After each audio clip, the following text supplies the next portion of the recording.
Mga preso nga po sayap ng agaw ng armas sa Camp Bagong Diwa. 3 jail guard. Patay!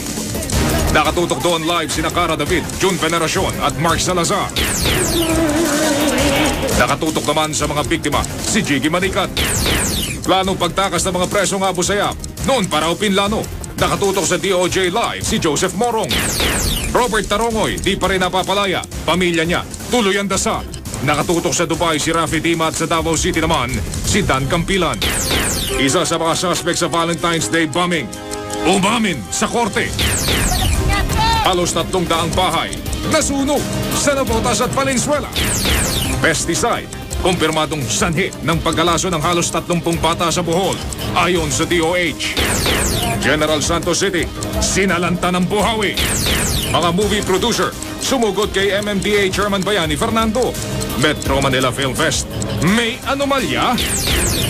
Tunghayan, mga nagsisiksihang kalahok sa Matabungkay Bikini Open. At alamin, ano ang bathing suit na bagay sa inyong hugis ng katawan at kulay ng balat?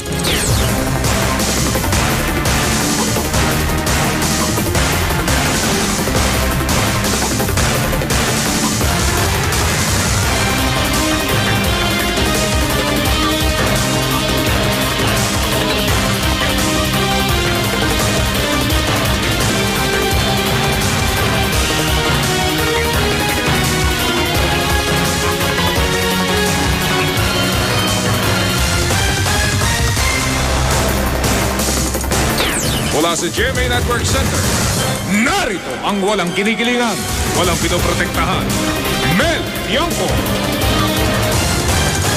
Magandang gabi po, ito ang 24 oras dahil hindi natutulog ang balita. Patay ang 3 jail guard ng Camp Bagong Diwa sa Taguig matapos mangagaw ng armas sa mga presong Abu Sayyaf.